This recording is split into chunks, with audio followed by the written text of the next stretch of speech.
Jai Om Vishnupad Paramhansa Parivrajakaacharya Asto Tadasata Sri Srimad Abhay Charanad Vinda Bhakti Vedanta Swami Srila Prabhupada Ki Jai.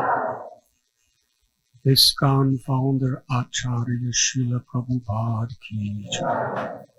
Jai Om Vishnupad Paramhansa Parivrajakaacharya Asto Tadasata Sri Srimad Srila Bhakti Siddhanta Saraswati Thakur Prabhupada Ki Jai. Ananti Koti Vaishnava Vrinda Ki Jai. Namacharya Srila Haridas Thakur Ki Jai. Prem Se Kaho Shri Krishna Chaitanya Prabhu Nityananda Shri Advaita Gadadhara Shivasadi Gaura Bhakta Vrinda Ki Jai. Shri Shri Radha Krishna Gopa Gopinath Sham Kund Radha Kund Giri Govardhan Ki Jai. Shri Vrindavan Dham Ki Jai. Shri Navadvip Mayapur Dham Ki Jai. Shri Jagannath Puri Dham Ki Jai. Shri Mathura Dham Ki Jai. Shri Dwarka Dham Ki Jai. New Dwarka Dham Ki Jai. Ganga Mahi Ki Jai. Yamuna Mahi Ki Jai. Bhakti Devi Ki Jai. Tulasi Devi Ki Jai. Samaveda Bhakta Vrinda Ki Jai. Gauda Premanandi. All glories to the assembled devotees. All glories to the assembled devotees. All glories to the assembled devotees. All glories to Sri Guru and Sri Gauranga.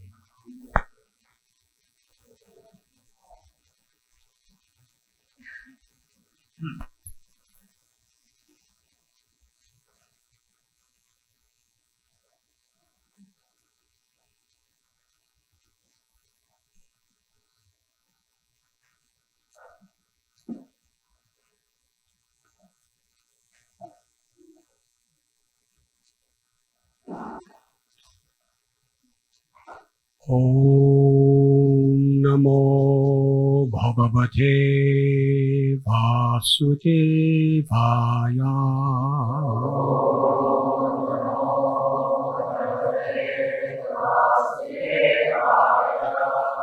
Om Namo Bhagavate Vasudevaya.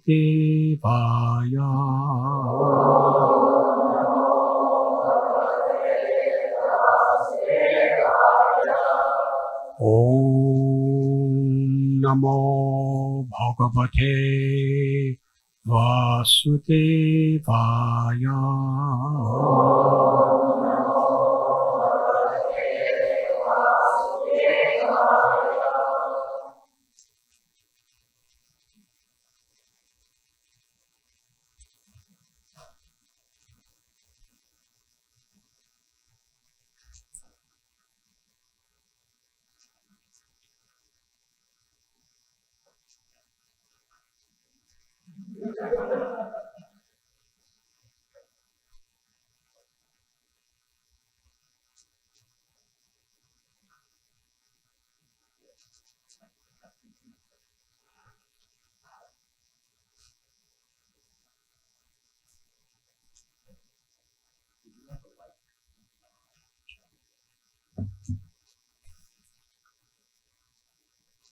Tasmin prasane sakalashisham prabho.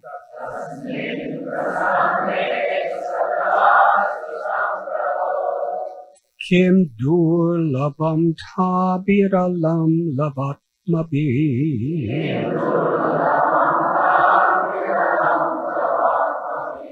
Ananya dristya bhajatam kuhashayaha.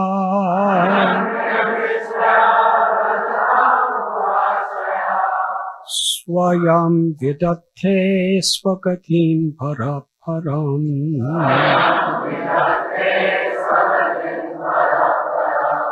Tasmin prasanne sakalashisham prabho.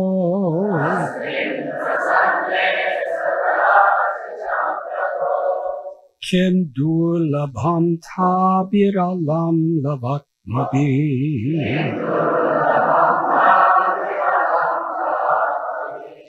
Ananya drestya pajatham guhashayah.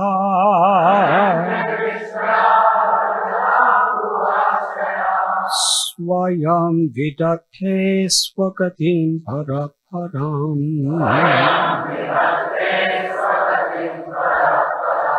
Tasmin prasanne sakalashisham prabho.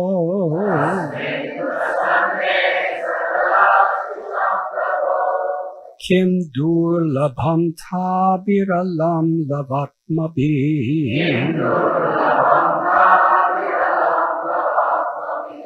Ananya drestya pajatham guhashayah.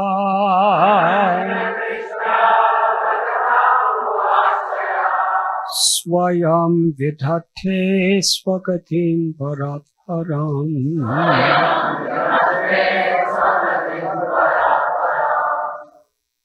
Tasmin prasanne sakalashitam prabho.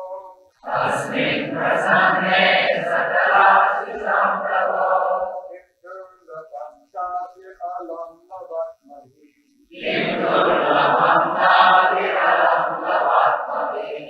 Ananya drishya vajatam guhashaya.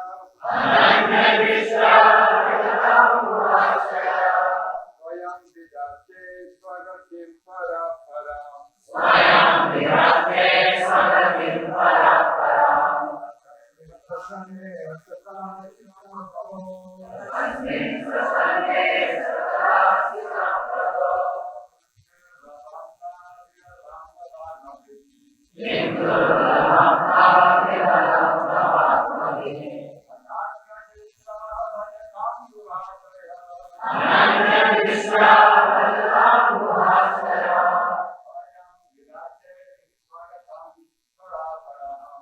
Swayam vidate swagatim paraparam.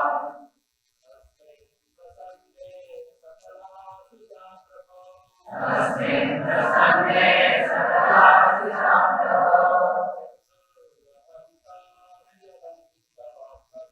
Kim durlabham thabiralam lavatmabi. Ananya drishya vajatam guhashaya.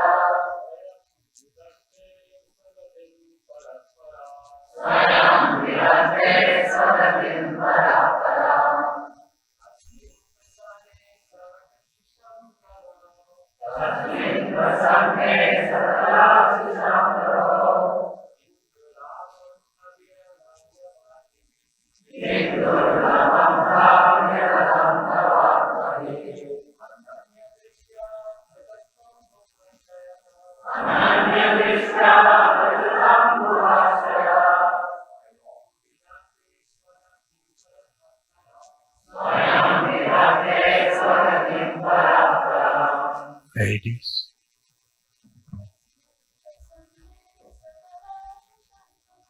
Tasmin prasanne sakalashitam prabho.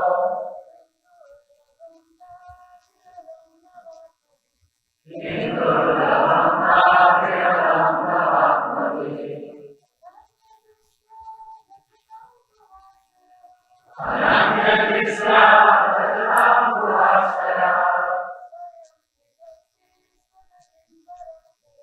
Swayam vidate swagatim paraparam. Tasmin prasanne sakalashitam prabho. Kim durlabham thabiralam lavatmabi. Ananya drishya vajatam guhashaya. Swayam vidate swagatim paraparam. Tasmin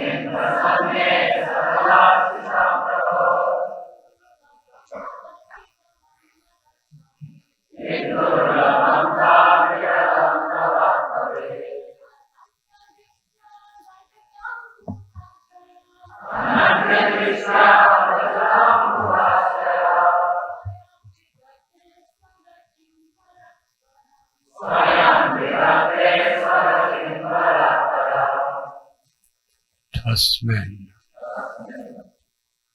unto him, Prasanne, being pleased, Sakala Ashisham, of all benediction, Prabho, unto the Lord, him. What is that? Durlabham, very difficult to obtain. Tabhi, with them, alone, away. Lava Atmabi, with insignificant gains. Ananya Driskya, by nothing but devotional service. Ajatam, of those who are engaged in devotional service. Guha Ashaya,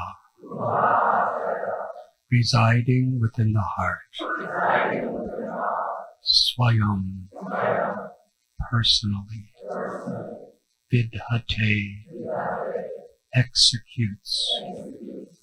Swagatim, in his own abode. Para, the supreme. Param, transcendental. Nothing remains unachieved when the Supreme Personality of Godhead is pleased with someone. By transcendental achievement, one understands everything else to be insignificant. One who engages in transcendental loving service is elevated to the highest perfectional stage by the Lord himself, who is seated in everyone's heart. Purport by His Divine Grace, A.C. Bhaktivedanta Swami Prabhupada. As stated in Bhagavad Gita, 10th chapter, verse 10, the Lord gives intelligence to the pure devotees so that they may be elevated to the highest perfectional stage. It is confirmed herein that a pure devotee who constantly engages in the loving service of the Lord is awarded all knowledge necessary to reach the Supreme Personality of Godhead. For such a devotee, there is nothing valuable to be achieved but the service of the Lord. If one serves faithfully, there is no possibility of frustration because the Lord himself takes charge of the devotee's advancement. The Lord is seated in everyone's heart, and he knows the devotee's motive and arranges everything achievable. In other words, the pseudo-devotee who is anxious to achieve material gains cannot attain the highest perfectional stage because the Lord is in knowledge of his motive. One merely has to become sincere in his purpose, and then the Lord is there to help in every way.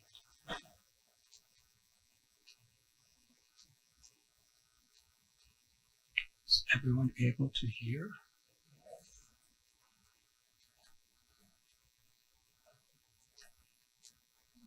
Om Ajnantimidandasya Jnananjanachalakaya Chakshurunmilitam Jena Tasmai Sri Gurave Namaha.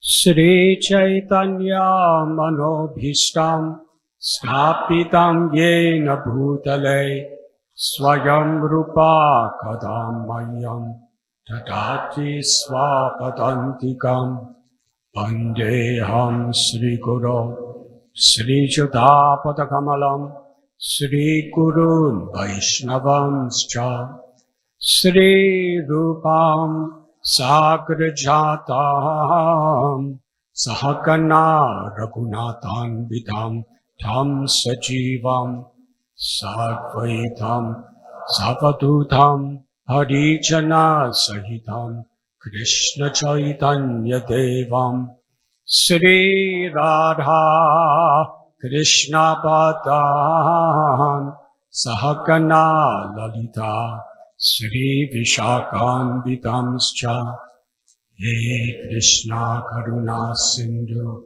Dinabandhu Jagatpate Gopesha Gopika Kanta Radha Kanta Namostite Tapta Kanchana Gaurangi Radhe Vrindavaneshwari Vrishabhanu Sute Devi Pranamami Hari Priye Kalpatarubhyascha Kripa Sindhubhya Evacha Patitanam Bhavanebhyo Vaishnavebhyo Namo Namaha Sri Krishna Chaitanya Prabhu Nityananda Sri Advaita Gadadhar Shivasadi Gaura Bhakta Vrinda Hare Krishna Krishna Krishna Hare Hare Hare Rama Rama Rama Hare Hare Nama Om Vishnu Padaya Krishna Prestaya Bhutale Srimate Bhakti Vedanta Swami Iti Namane Namaste Saraswati Deve Gauravani Pracharine Nirvishesha Shunyava Astakate Sadarine.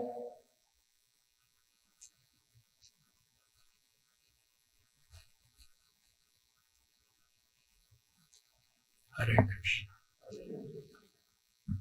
Very happy, grateful, and honored to be with you today.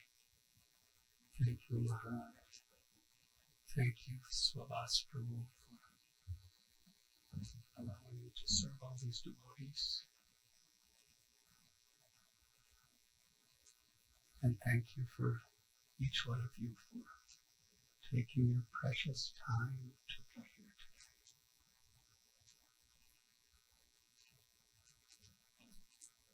We are reading from Srimad Bhagavatam, Canto 3,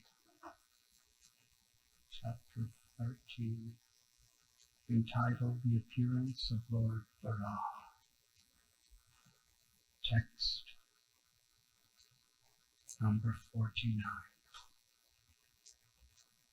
Nothing remains unachieved when the Supreme Personality of Godhead is pleased with someone. By transcendental achievement, one understands everything else to be insignificant. One who engages in the transcendental loving service is elevated to the highest perfectional stage by the Lord Himself, who is seated in everyone's heart.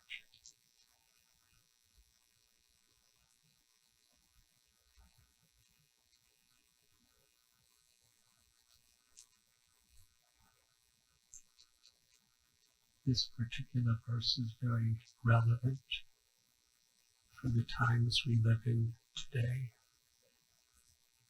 and the times that everyone lives in forever.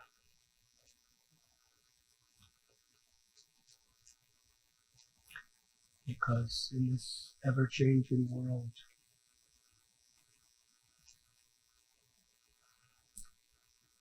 whoever we may be, whatever we have, whatever we know or don't know, whatever we could do or cannot do, we will inevitably be entangled in complexities.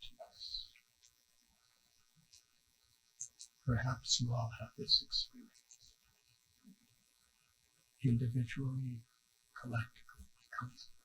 collectively, globally, universally.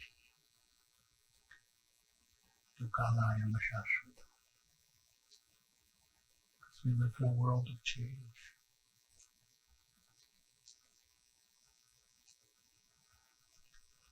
If we understand this verse in the context in which it is spoken,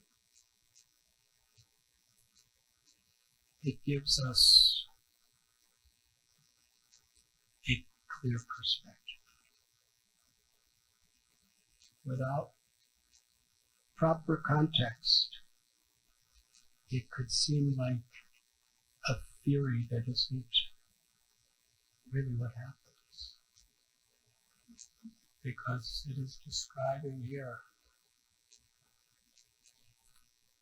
nothing remains unachieved when the Supreme Personality of Godhead is pleased with someone.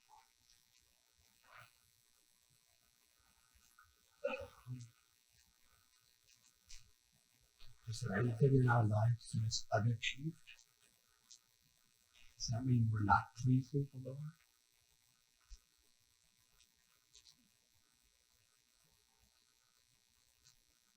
We are understanding here that it's not describing the temporary material achievements. It's describing the achievements that are real and truly valuable. It's not that when we please Krishna, the Lord, that necessarily things are going to turn out the way we like them to. Because that is not really the achievement that we aspire for. Because whatever we achieve in this earthly existence, we must grow old. Some of us don't even get to do that. Disease is inevitable. And death.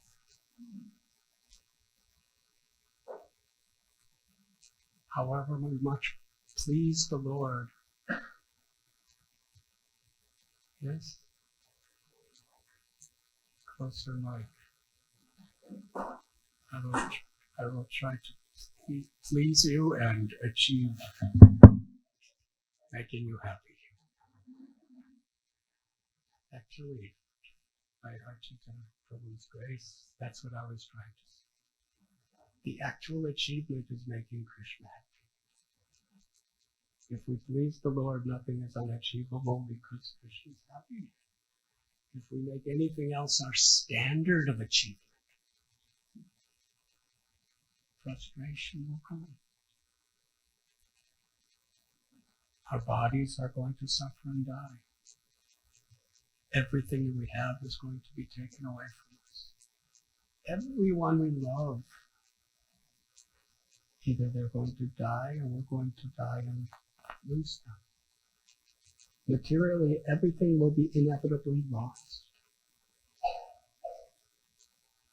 So when we're speaking about the surety of success, if God is pleased with us, what is actually being spoken? Krishna is describing, it is described in this verse, Krishna is in everyone's heart. Tesham sattva-yuktanam vachatam priti purvakam tatami buddhi yogam tam yena mama.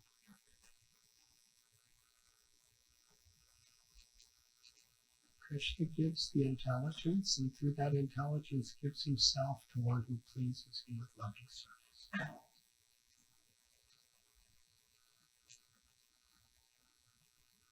Tata kumbir vijastrestas varana shrama devagashna. Shvanushtatasya dharmasya samsiddhir haritosha.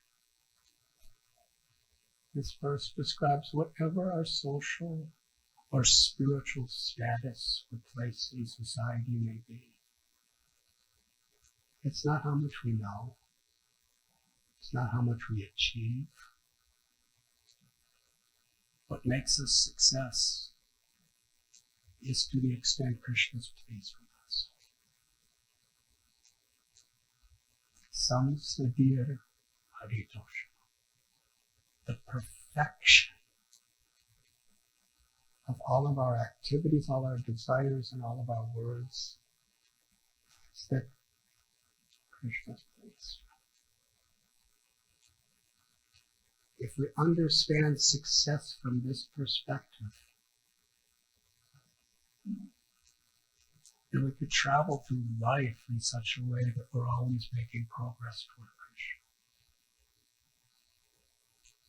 If our standard of happiness is what makes God happy,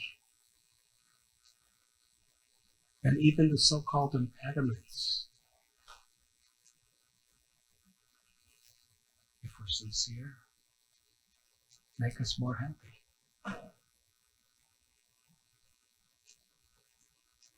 This particular verse is being spoken by Maitreya Rishi to Vidura.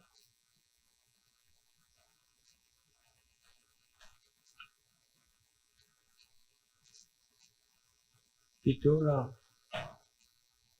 it is described earlier in this chapter, because he was meek and gentle. Sukadeva Goswami says, because Vidura was meek and gentle, Krishna would be happy to place his feet on the chest of Vidura. Vidura was always pleasing Krishna.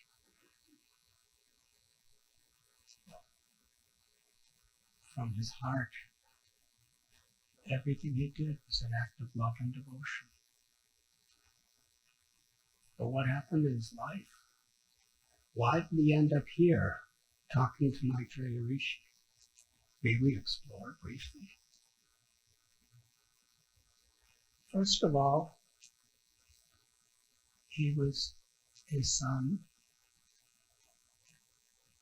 within the Kuru dynasty.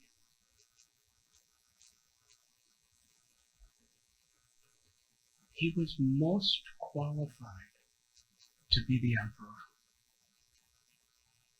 But because of the technicality of social tradition at the time, he was disqualified. Pandu became king, but then Pandu died untimely. And Dhritarashtra, who was blind both physically and spiritually, he became king. And Vidura became his assistant, the most qualified brother, but he just had to assist. He didn't get wealth, he didn't get fame, he had no power. He was just an advisor. But he always spoke the truth. And in this world, if you speak to someone of what's really beneficial for them, karmically, spiritually, and such people under the influence of people or surroundings have a different idea, you become a threat to them. Dhritarashtra's eldest son, Duryodhana, was envious, arrogant, greedy, cruel.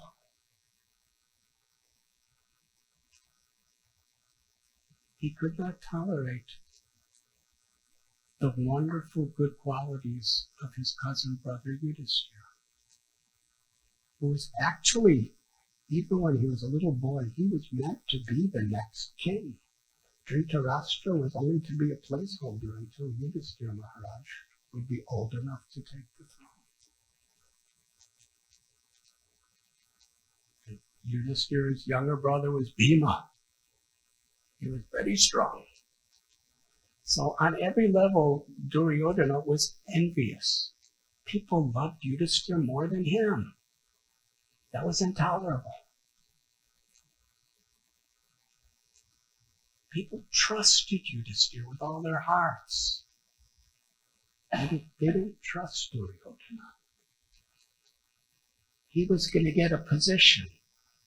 Yudhisthira was going to get the position that Duryodhana craved for.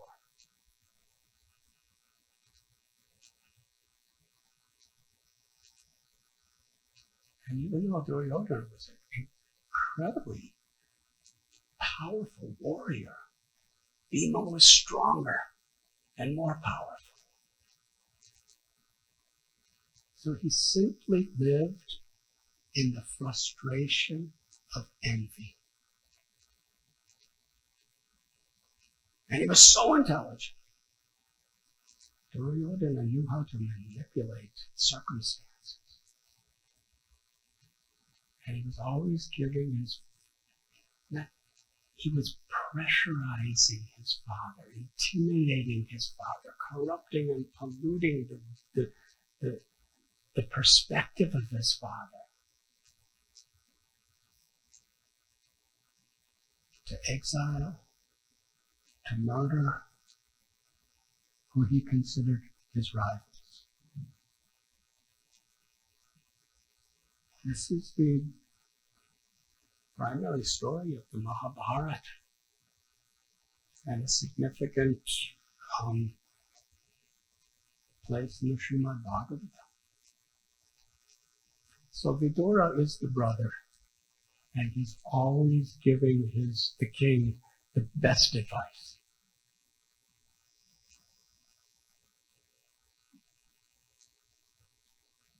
So here's Vidura, personification of compassion,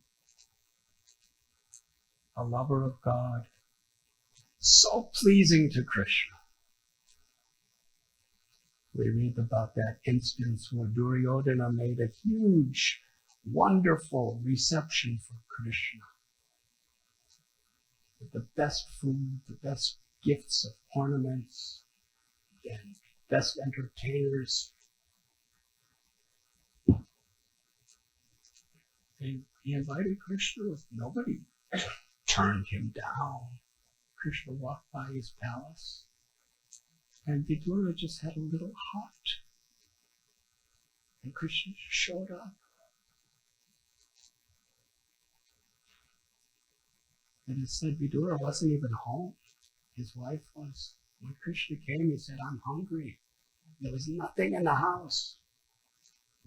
And according to the traditional story, she was so nervous. The Supreme Personality of Godhead has come to her little hut, and he's hungry, and there's nothing there. There was a banana. She peeled the banana and gave Krishna the skin of the banana. We would probably do the same thing if Rukmini Dwarkadish actually knocked on our door one day. And Krishna ate it. And he was totally happy because it was offered with devotion, love and devotion.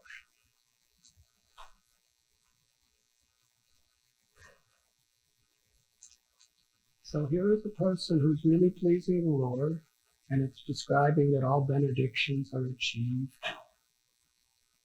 when we please the Lord.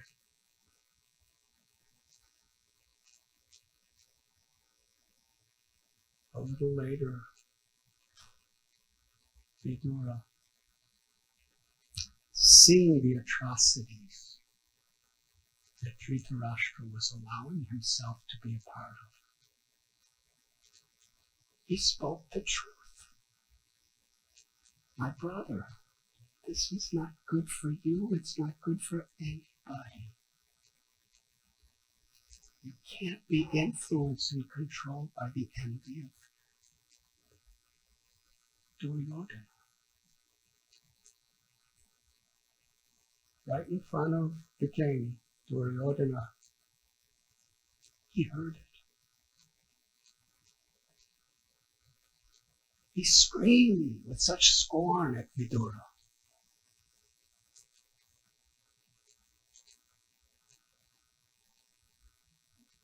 That you get out of this kingdom, you leave your home, take nothing with you.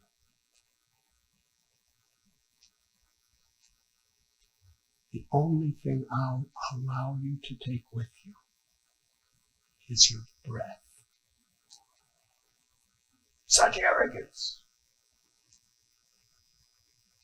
Vidura was exiled. He lost his family. He lost the security of his little hut. He lost his job. He lost his job as an advisor. He was now unemployed. He lost everything. And he just walked into the forest. He kept walking.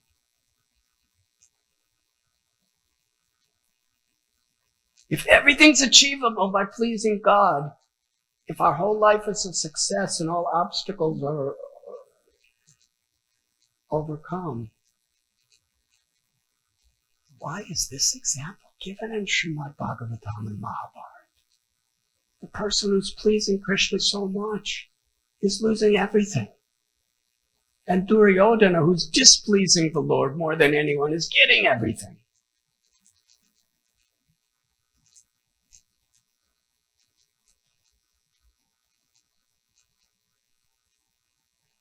Vidura, it is described, he loved his nephew dearly. Even though Duryodhana was envy personified.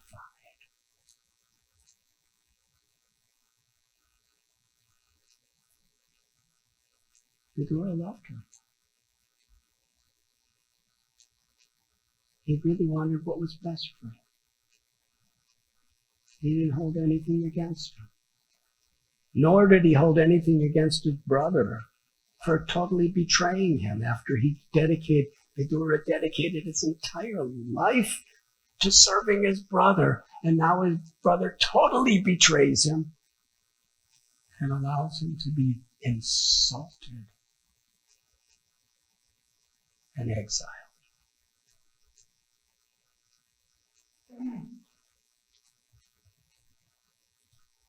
It is described in Srimad Bhagavatam that the words Duryodhana spoke were like piercing arrows to the heart of Vidura.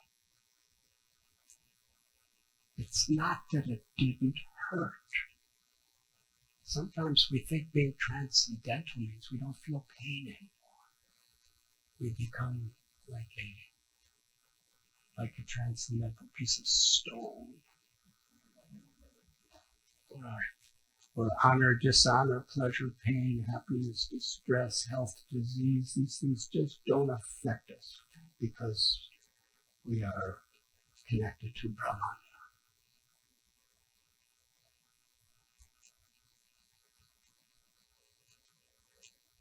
One time a professor asked our beloved Guru Maharaj, Srila Prabhupada, this professor knew Sanskrit. Krishna tells in Bhagavad Gita, Matra sparashastu konteya sipusna sukha dukkata agama payano nityastham statikshasvabha.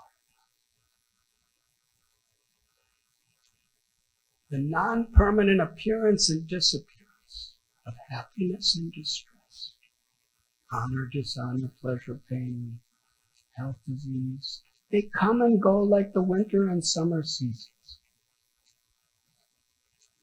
A wise person tolerates them without being disturbed. So this professor challenged Srila Prabhupada.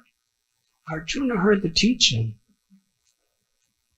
but then later on, after he heard the whole Bhagavad Gita and realized it,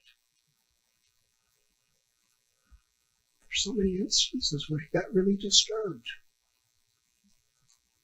When his son, Abhimanyu, was killed unfairly, Arjuna was crying.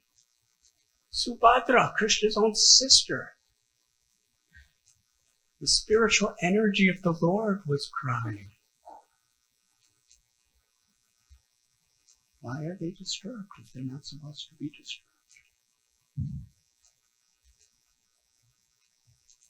The Prabhupada explained what it means to not be disturbed. It doesn't mean you don't feel. An enlightened person is Narottam.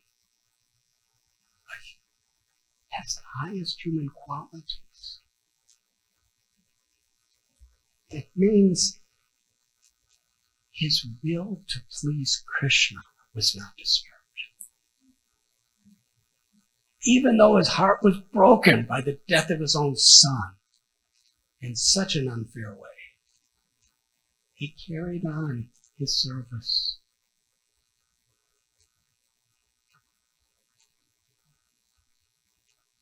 When we think of Srila Prabhupada on Jaladuta in 1965, cargo ship, and he's getting seasick, and he's writing down in his diary that he has seasickness. Have any of you ever been seasick?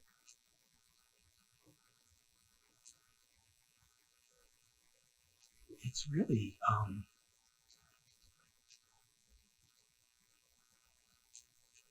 it's really hard to think you're transcendental when you're seasick. And he had 2 heart attacks on a cargo ship. There's no doctors, there's no medication. It's just in this little cabin.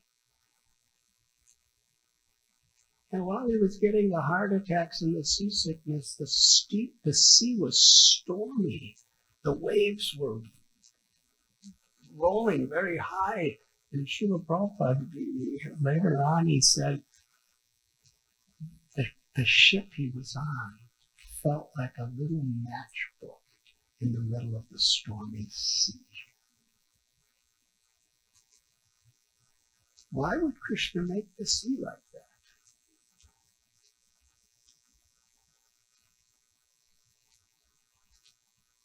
Srila Prabhupada was not disturbed because with a grateful heart, he accepted whatever that may be and carried on with his service to please his Guru and Krishna. So when it describes that Vidura, he has to leave his family, his heart is pierced by being publicly humiliated. All sorts of lies against him. But he was grateful. He wasn't thinking, I gave my heart for my nephew and for my brother, and look what they're doing to me. He wasn't thinking like that. He wasn't thinking that I've dedicated my every breath, my body, my mind, and my words for Krishna's service. Why is this happening to me?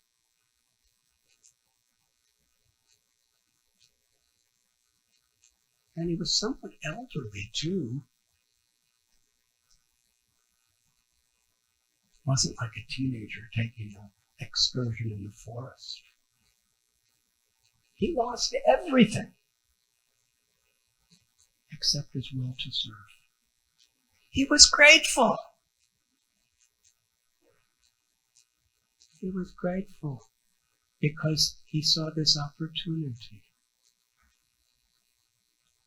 to see. Now I don't have to be with these people. I stayed with them because it was my dharma, it was my duty. But now that duty is beyond my control, taken away. I'm free. I don't know where I'm going to stay. I don't have any food. I don't have anybody with me. But I'm going to just go on pilgrimage. Where am I going to go on pilgrimage? Everywhere. Wherever I am, I'm going to be seeking Krishna. And that's what Vidura did.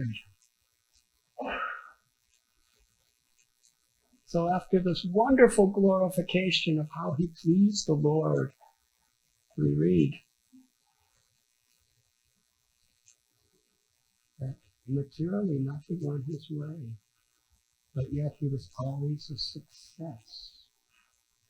Because none of the changes of this world, even the most painful changes, when people that you deeply love in this world, your whole life, betray you, turn on you, try to destroy you. That's what Vidura was going through. And no resources to live with, except his gratitude, his love, and his will. With now I'm in a situation I can still please Krishna. By the sincerity of my motives in whatever situation, I could please Krishna. So I have everything. The opportunity to serve.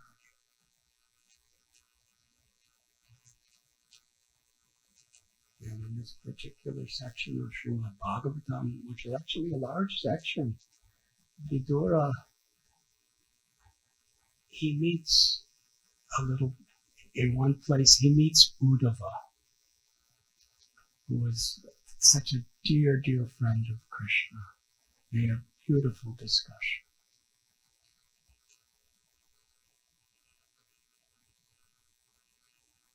And then Vidura enters the foothills of the Himalayan mountains. On the bank of the river Ganges, he approaches Maitreya Rishi. And they sit on the bank of the river, and Vidura is asking so many beautiful questions about the goal of life. Why would such an intimate friend and uncle of Krishna, the best devotee of Krishna, why is he humbling himself to ask so many questions about the purpose of life?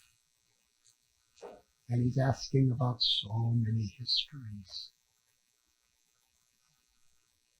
Because these wonderful histories of Puranas, they teach us how to apply the principles of philosophy in our lives.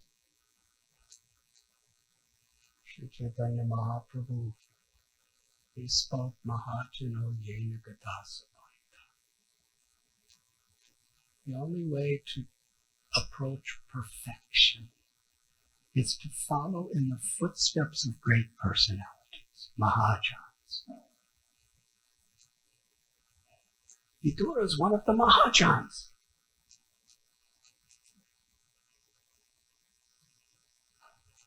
Vidura is actually Yamaraj, one of the 12 Mahajans. And he took birth as Vidura because of some complication. And his whole life was a struggle. And here he is now wandering homeless. And he's inquiring from Maitreya Rishi, please tell me what is the path to the pleasure of the Lord.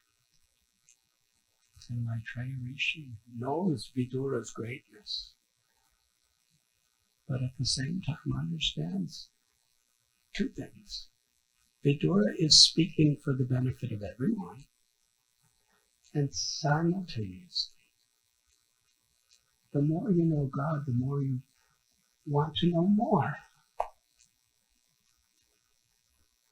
And the more you want to know more, the more you become genuinely humble. He's not just pretending to be a student of Maitreya Rishi. From his heart, he wants to hear from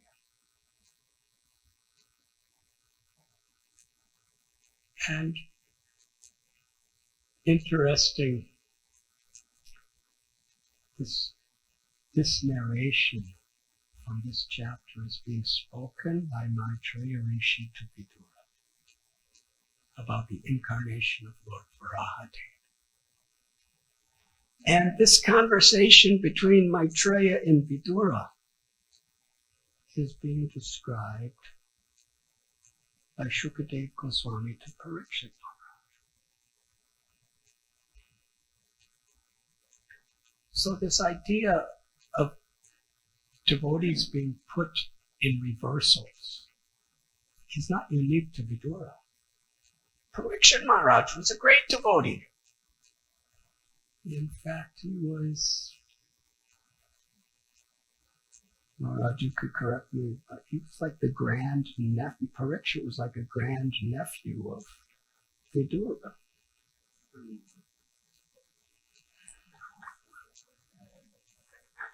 See, that's what I've been trying to describe, is the nature of devotees. Yes, Vidura was an uncle of Pandavas, and Parikshit Maharaj was the grandson of Arjuna. So he was like a great grandnephew of Vidura, something like that. And Parikshit Maharaj, we read history of him. When he was in the womb of his mother, Ashwatthama sent a celestial weapon to kill him. And what can a little embryo do when there's a nuclear weapon heading?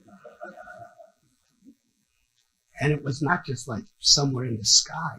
It actually came right inside of his mother. It was about to kill him. And his mother was crying out, "Krishna, save my child." And Krishna came and saved him. And Parikshit saw that.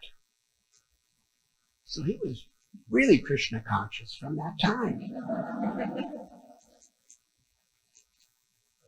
And his whole life he was Krishna conscious. He was protecting the innocent people from all the injustices, abuses, and violations of so many. He was really a king. He ruled with deep compassion as a pure devotee of the Lord. But he made one little mistake, and he didn't even know what he was doing when he did it. Compared to all the good things he did, this was absolutely nothing. Even the person he did it to didn't feel anything but respect and honor for Parikshit.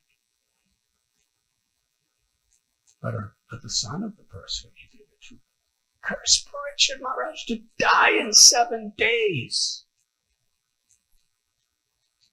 This is the context. These two stories are so much the context of how Srimad Bhagavatam is being spoken.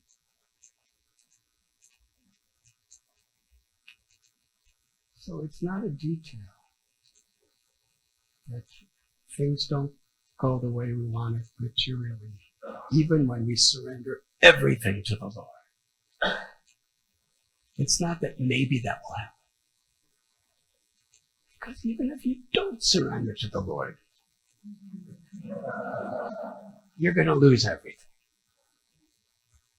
Whether we surrender or don't surrender, whether we please the Lord or displease the Lord, materially we're going to lose everything. It's just a matter of detail that varies. But when we value that the only thing that actually really matters is Samsiddhya Haritosha, Krishna's please. Nothing and no one can take that away from us if we're sincere.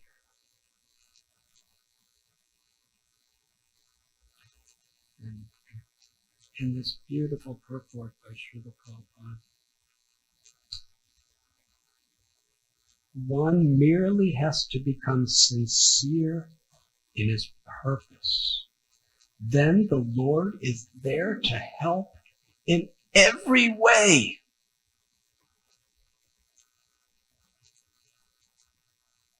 Now, that could be confusing unless we understand what every way means.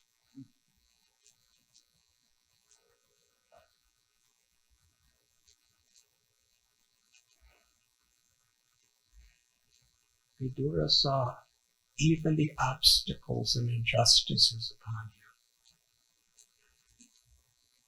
He saw that the Lord was there to help.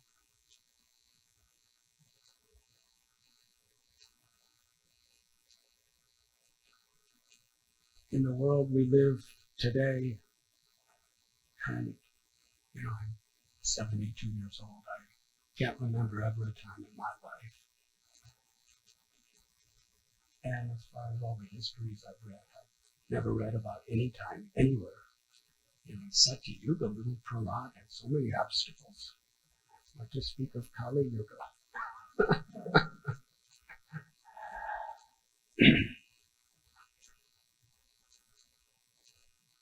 So this every way, the Lord is there to help in every way.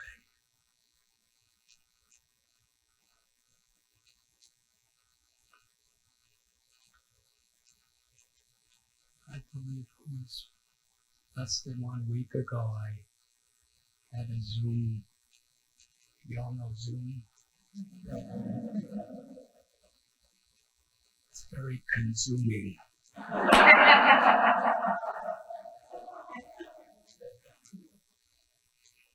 I think there was a couple thousand people on the call. It was devotees in Ukraine. And some were refugees in other countries. Most were,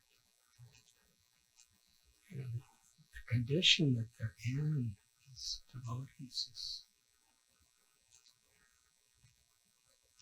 it's practically unimaginable unless we're in that condition. And even then it's unimaginable.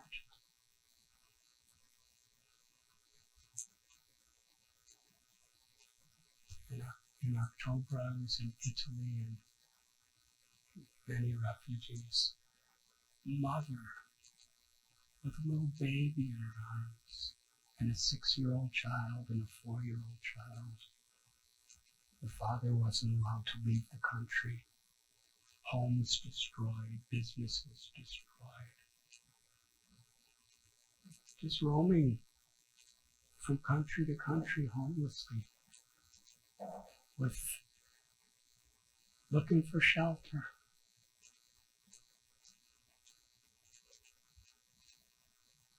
You see, those little boxes that you can Zoom.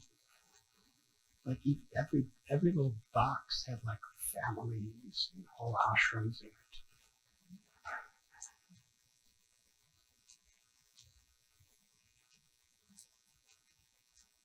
Having a family of children as a mother and father, where your whole basis of income is finished. Relatives and friends are being killed. Totally out of your control, the environment around.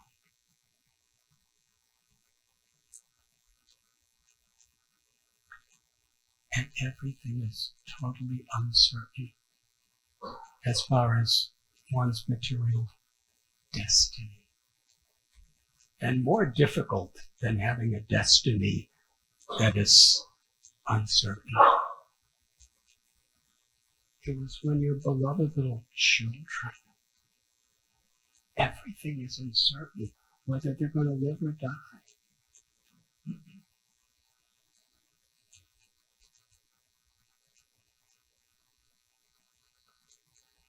Yet so many of these people are offering gratitude.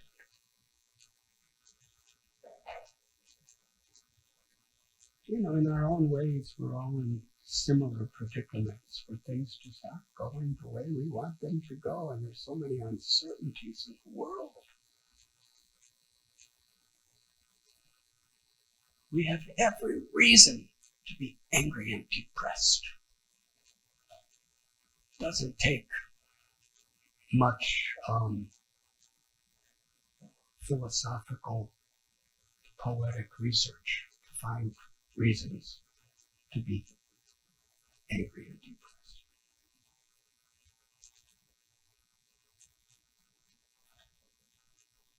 But following in the footsteps of Parikshit and Vidura and Prahlad,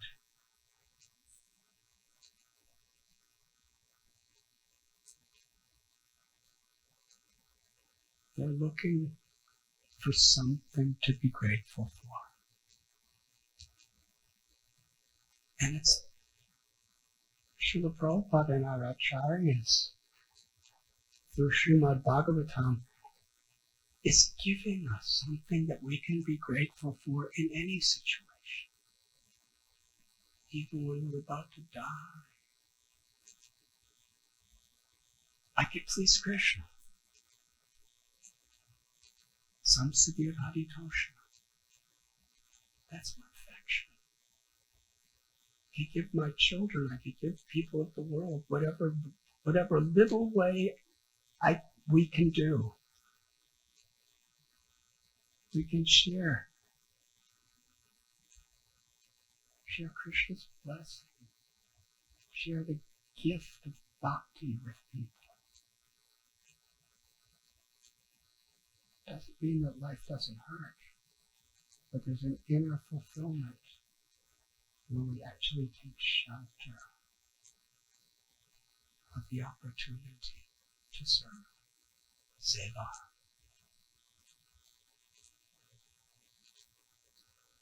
Bhaktivinoda Thakur, his life was full of challenges. He wrote, where there's the greatest need, there's the greatest opportunity to serve.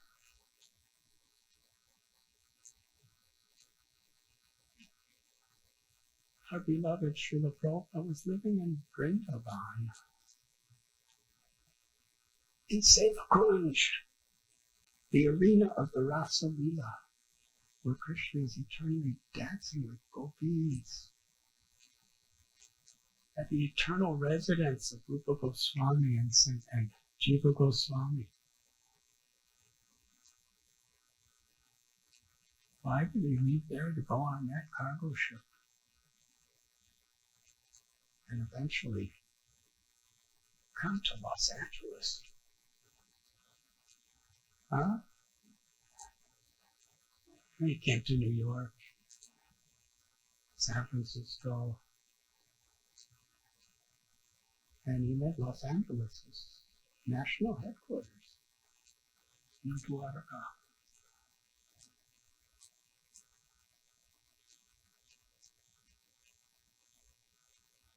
Because he saw the need.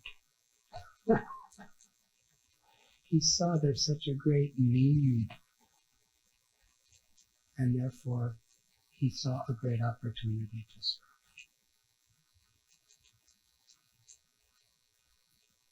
And whatever came his way, sometimes there was rejection, sometimes there was strokes and heart attacks, sometimes there was poverty, sometimes, he was just grateful. That's what he's our acharya. He was just grateful through all these complications and setbacks.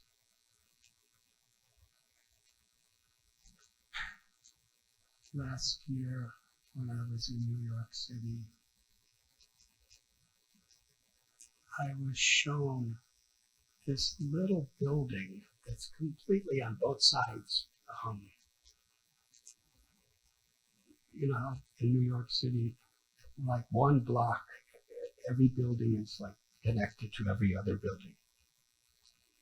There's no alleyways.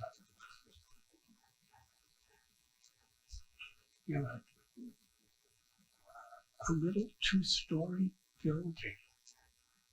Srila Prabhupada, when he was living on that Upper Manhattan, he struggled for 6 months to get that building, to make it a temple of Radha and Krishna, to make it a cultural center, to have a restaurant. He was so enthusiastic. But he had no money and he had nobody to help him. There's a whole story. He was writing to the politicians of India. He was writing to wealthy business people in India. He was writing to godbrothers and godsisters in India. He wanted that building so much. And people were actually giving him promises. So he invested more and more of his energy.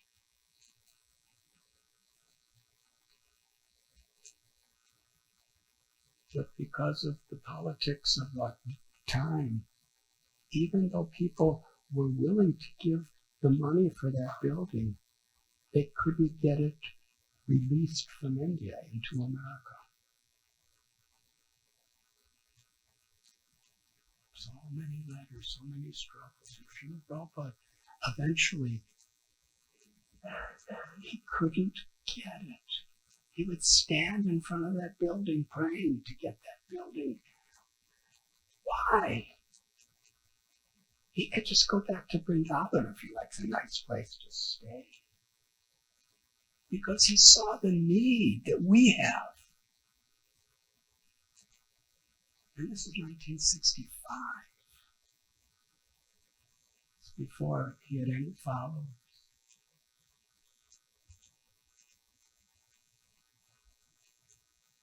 New York at the time was perhaps the most wealthy, modern, advanced city on the whole planet. And he's looking at all of us, feeling the great need we have. Because he saw in the mirage of so-called material happiness and prosperity, it all ends just with tasting hot, dry sand. Adi Atmakadi Daivakadi Bhautika.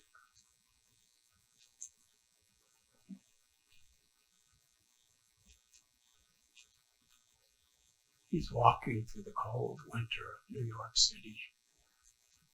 Nothing and no one. He's seeing limousines. People in glamorous clothes. And because he's seeing what is of true value. He's seeing poverty. He's seeing a pathetic state of need.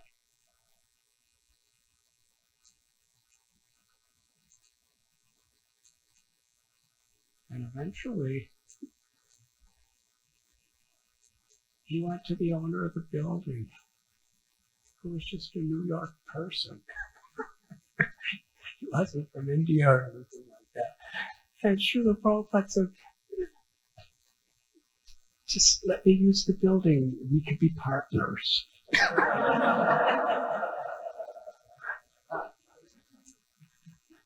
We'll have this temple and we'll have a restaurant and we'll have a cultural center. You be the partner. We'll assist each other. Let's do it together. And the person says, Swamiji, I have no interest. And he sold it to someone else. And in Srila Prabhupada's diary, he described, he says that losing that opportunity mortified him. Like the most extreme sense of disappointment.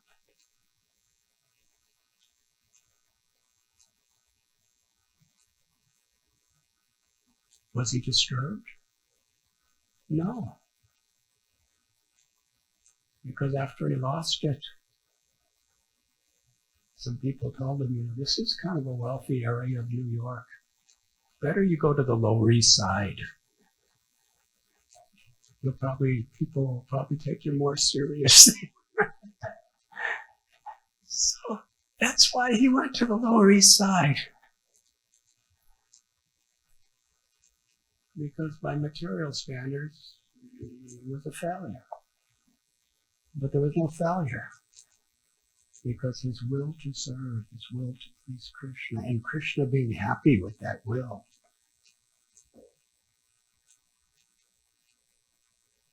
Krishna could have gave him that building.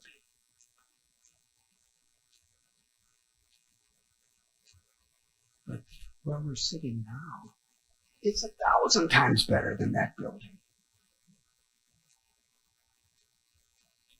What to speak of all the hundreds and hundreds and hundreds of temples all over the world. Some are beautiful.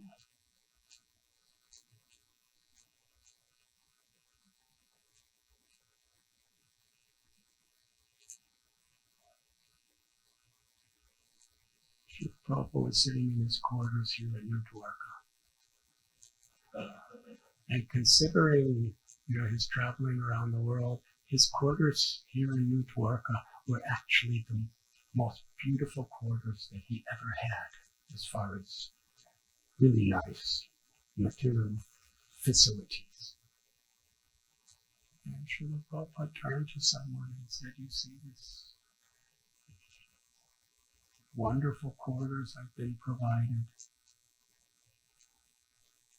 He said, I'm simply longing to go back to Vrindavan and live in my little room at Radha Damodar.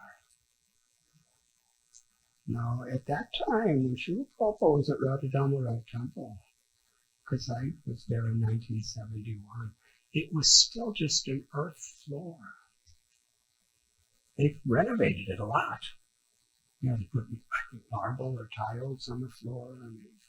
But when he was there, it was really like a little simple cave type of room.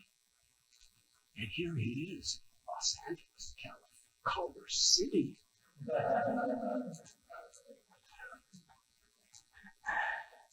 And he said, I'm longing to go back to Vrindavan to be in Radha Damodar. But he said, but for me to go back would be sense gratification. Now that's a completely opposite view than anybody else on the planet practically has.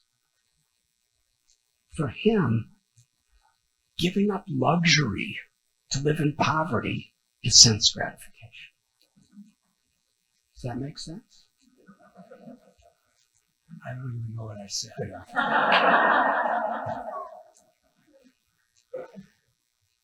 Because the greatest need is here. And therefore I could give the most happiness to my Guru and Krishna by being here.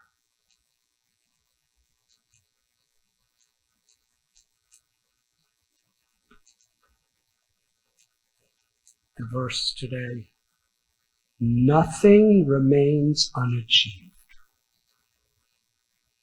when the Supreme Personality of Godhead is pleased with someone.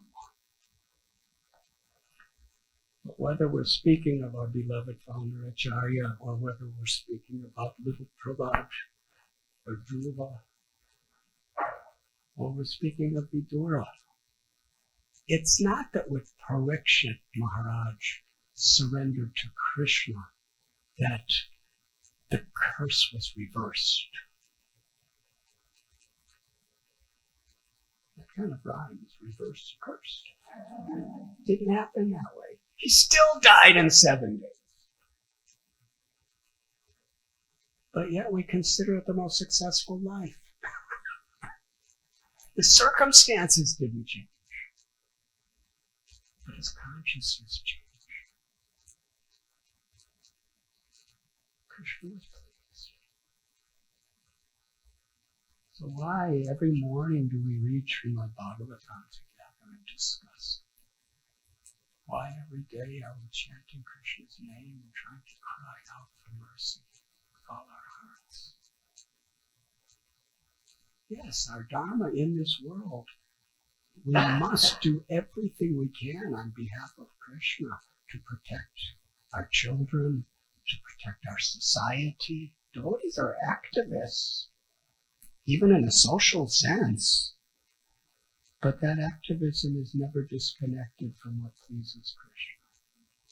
That's Krishna consciousness.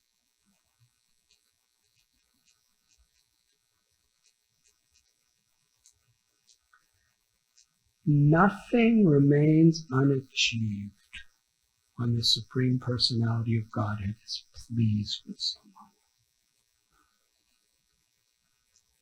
So obviously what it's speaking here, that means nothing that is real, meaningful, and spiritual is unachieved if Krishna is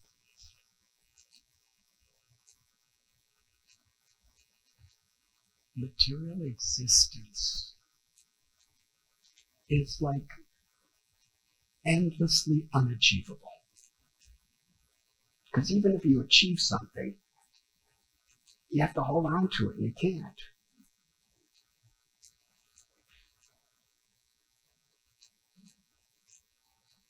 I'm going to try to get through this translation. Nothing remains unachieved when the Supreme Personality of Godhead is pleased with someone. By transcendental achievement, one understands everything else to be insignificant. One who engages in transcendental loving service is elevated to the highest perfectional stage by the Lord himself. That means there's nothing within our power that we can do to achieve that highest stage. But when Krishna is pleased, he gives us that. Daivi yesha gunamai mama maya duratya mame vame prapadyante maya me tatyam.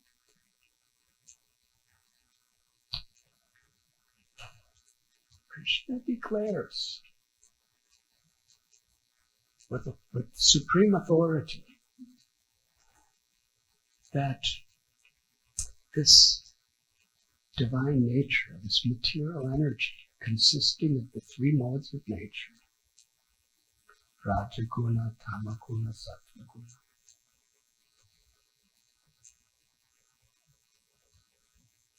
it's very difficult.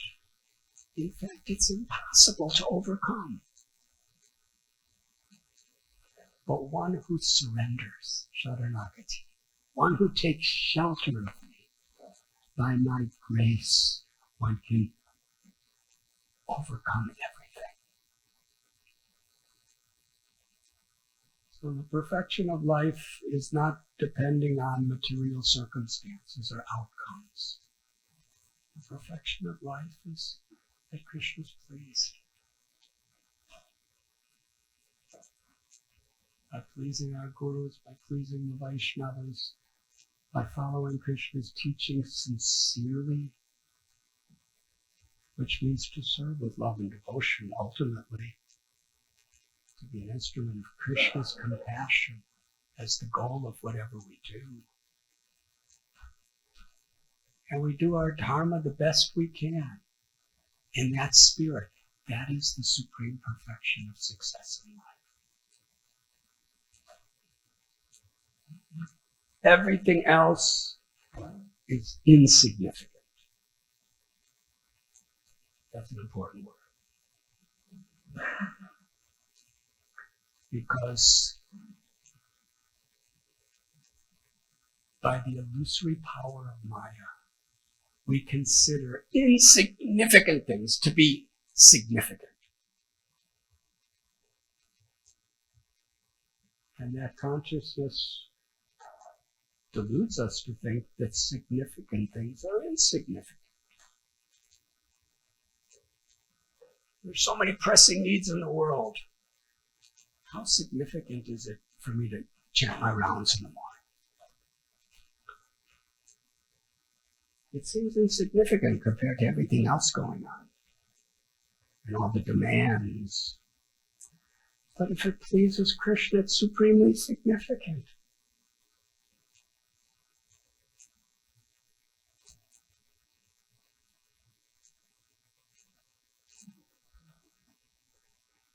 One who engages in transcendental loving service is elevated to the highest perfectional stage by the Lord himself, who is seated in everyone's heart. Nothing can separate us from Krishna in our heart.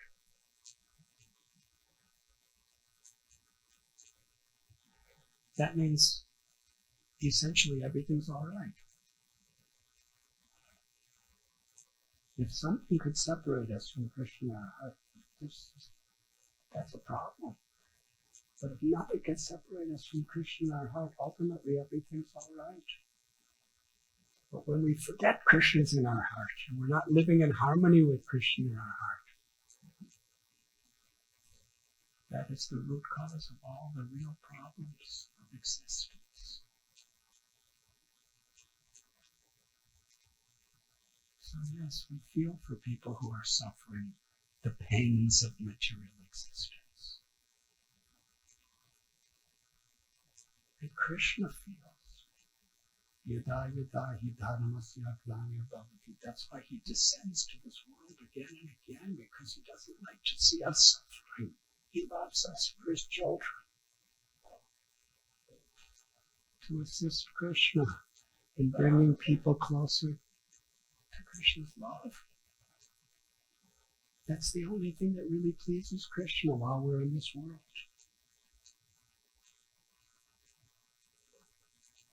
And I am very significantly over time. As insignificant as I am, I'm significantly over time, so I think I should end here. Thank you very much. Vidura.